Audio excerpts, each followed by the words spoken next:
School ਮੈਨੂੰ ਇੰਨਾ ਵਧੀਆ ਸਿਖਾ ਦਿੰਦਾ ਵੀ ਕਿਹਨੂੰ ਕਿਵੇਂ ਦੇਖਣਾ। ਤੁਸੀਂ ਗਲਤ ਸੋਚਦੇ ਹੋ ਹਰ ਵਾਰ।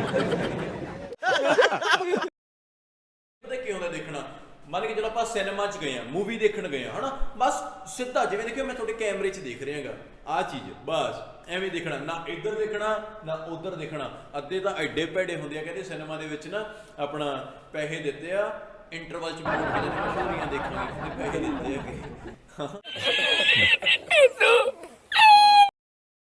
ਮਰਜ਼ੀ ਲੱਭ ਲੇ। ਬੜੇ ਐਵੇਂ ਦੇ ਹੋਣਗੇ ਜਿਹੜੇ ਵਾਸ਼ਰੂਮ ਦੇ ਵਿੱਚ ਆਪਣੀ ਗਾਈਡ ਗੁਈਡ ਧਰ ਕੇ ਗਏ ਹੋਣੇ, ਔਰ ਮੁੜ ਕੇ ਨਾ ਸੋਨੀ ਹੁੰਦਾ ਐਵੇਂ, ਮੈਨੂੰ ਪਤਾ ਫਿਰ ਬਹਾਨਾ ਲੱਗ ਵੀ ਮੈਂ ਪਾਣੀ ਪੀਏ ਜਾਂ ਵਾਸ਼ਰੂਮ ਜਾਈਏ, ਉਹ ਕਹਿੰਦੇ ਜਾ ਛੇਤੀ ਛੇਤੀ ਵੀ ਕਿਹੜਾ ਕੁਛ ਨੂੰ ਯਾਦ ਕਰ ਲਓ ਜੋ ਹੁੰਦਾ ਹੈ ਨਾ।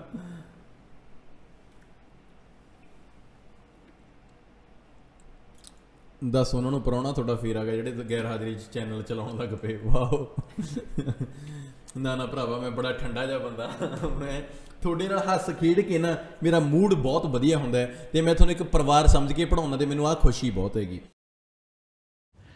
HEIR ਹੇਅਰ ਹੁੰਦੇ ਵਾਰਿਸ, ਜ਼ਮੀਨ ਜਾਇਦਾਦ ਦਾ। ਜਿਵੇਂ ਤੁਸੀਂ ਆਪਦੇ ਘਰਦਿਆਂ ਨੂੰ ਐ ਲੈ ਲੈਣੇ ਵੀ 10 ਕਿੱਲੇ 20 ਕਿੱਲੇ 50 ਕਿੱਲੇ ਦੇ ਬਾਪੂ, ਮੈਂ ਹੀ ਤੇਰਾ ਹੇਅਰ ਹਾਂ ਬਾਪੂ, come here give me hair. ਛਿੱਕ ਮਾਰਨੀ ਤੇ ਸਮਝ ਗਏ ਤੁਸੀਂ ਆਪੇ। ਕੱਲ ਨਾ ਇਹਦੇ ਪਾਪਾ ਗਏ ਸੀ ਨਾ ਉੱਥੇ, ਪਤਾ ਕਹਿੰਦੇ ਹਾਂਛੀ, ਤੇ ਫਿਰ ਨਾ ਮੈਂ ਸੋਚਿਆ ਵੀ ਚੱਲ ਮੈਂ ਨਾ ਪਹਾੜਾਂ 'ਤੇ ਜਾ ਕੇ ਘੁੰਮਿਆ ਮੈਂ ਹਾਂਛੀ, ਤੇ ਉਹਦੇ ਪਾਪਾ ਨੇ ਨਾ ਪਤਾ ਕੀ ਕੀਤਾ, ਬਿੱਟੂ ਦੇ ਪਾਪਾ ਨੇ ਤੱਸੇ ਯਕੀਨ ਕਰਨਾ ਹਾਂਛੀ। ਇੱਕ ਹੁੰਦੇ ਨੇ ਆਪਣੇ ਪਿੰਡਾਂ ਵਾਲੇ, ਇਹਨਾਂ ਦੇ ਕੋਈ ਬਿੱਟੂ ਦੇ ਪਾਪਾ ਨਹੀਂ ਹੁੰਦੇ। ਛਿੱਕ ਆਉਣ ਤੋਂ ਵੀ ਪਹਿਲਾਂ 1 ਮਿੰਟ ਇਹਨਾਂ ਨੂੰ ਪਤਾ ਲੱਗ ਜਾਂਦਾ ਵੀ ਹੁਣ ਆਊਗੀ, ਫਿਰ ਇਹਨਾਂ ਦਾ ਫੇਸ ਉਵੇਂ ਦਾ ਬਣਨਾ ਸ਼ੁਰੂ ਹੋ ਰਿਹਾ।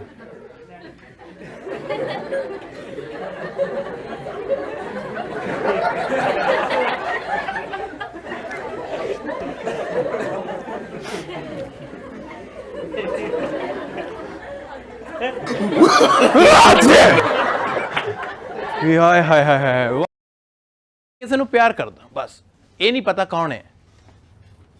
1 ਮਿੰਟ ਖੜ ਜਾ, ਸ਼ੁਕਰ ਹੈ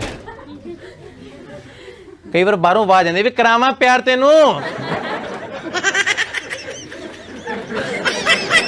ਹਟੇਗਾ ਕਿ ਹਟਾਵਾਂ।